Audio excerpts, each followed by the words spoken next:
Welcome.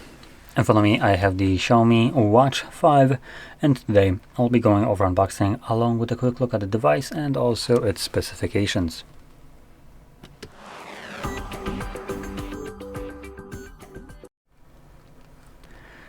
Okay, so let's get straight to this. Now, I do want to begin by saying, quickly mentioning more like, that I am in no way sponsored by anyone, no company. So whatever I'm able to talk about this device and whatever I will say about it is strictly just my own opinion that is uninfluenced by anybody. So anyway, let's now get into this.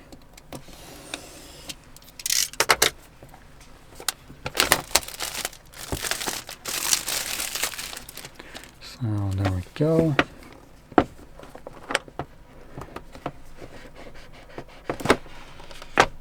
There. Okay, so here's our watch with a rubber strap on it. And holy shit, that is a massive watch.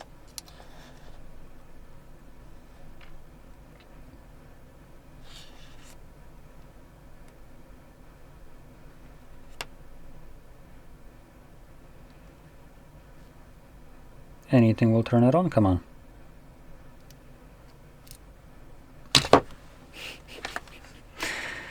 So I did find the power button, one of them, just automatically holding them two also turned it off, great. There we go, now it's booting up.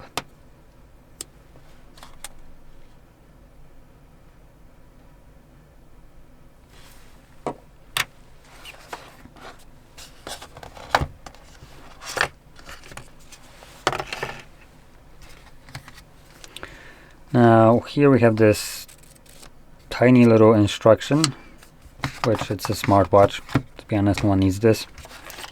And we have our charging puck. Now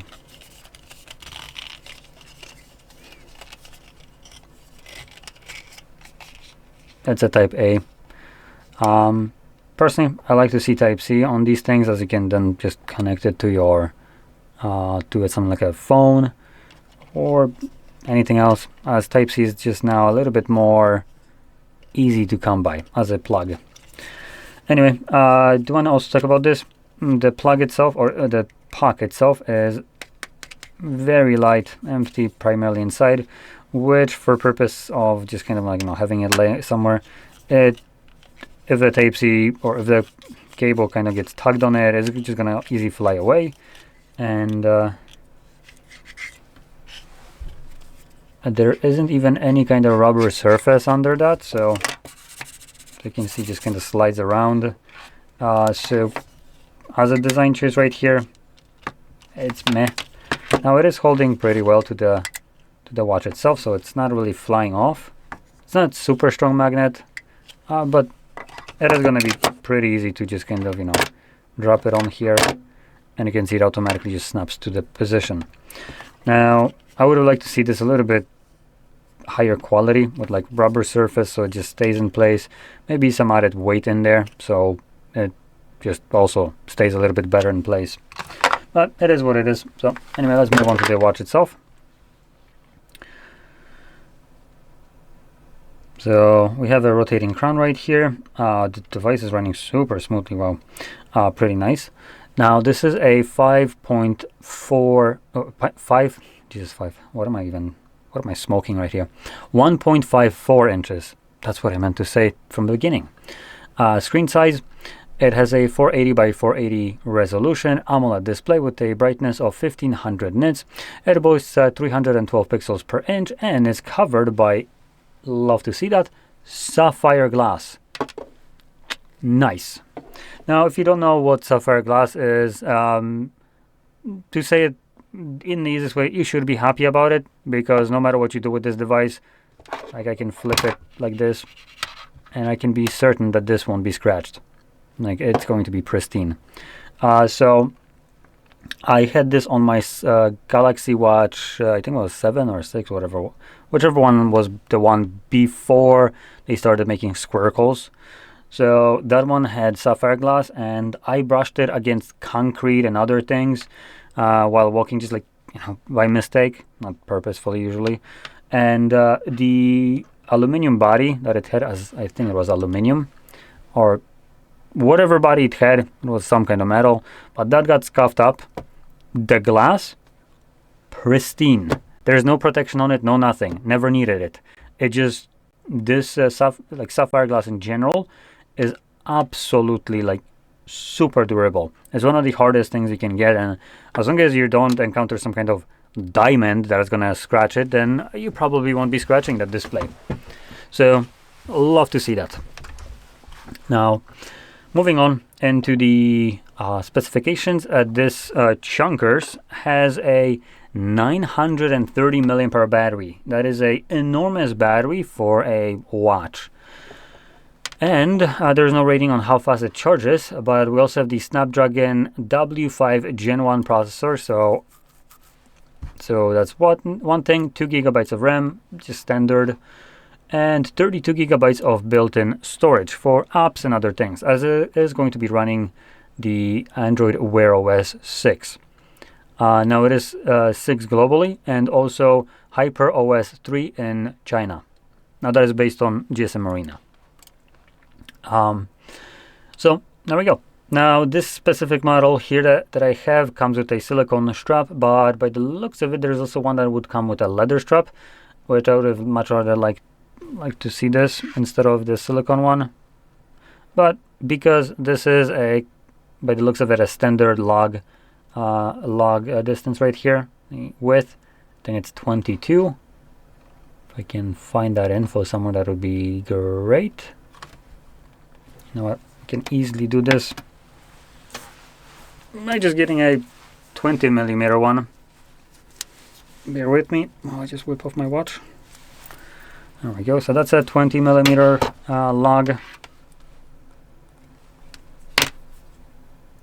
And yep, so this one is a couple millimeters wider, so this is most likely 22, as this is too small. And that's what she said. Anyway, you can also see that we do have the quick release mechanism right here in the strap, which is pretty nice. I always love to see that. And the size of the watch itself, we're looking at a 47 millimeter width of it, and I don't have anything to measure from log to log, unfortunately, so I can't really say much about it. But we have also a 12.3 millimeter thickness, so it's also not the thinnest kind of watch, considering it is already huge at 47 millimeters. And it's stainless steel frame all around here, so that's pretty nice. It looks like it's brushed too. I probably won't be able to showcase this. Let's try. You can kind of see it, that it is a little bit brushed. Obviously back of it is glass, as it's always, for the sensors. Front is sapphire too. And that's about it. Now, one more thing that I didn't mention. The stainless steel right here frame is 316L. We have eSIM support for this device, and 5 atmospheres of water resistance. Now, for people that don't know, a 5 atmosphere is equivalent to 50 meter depth. So that is pretty good.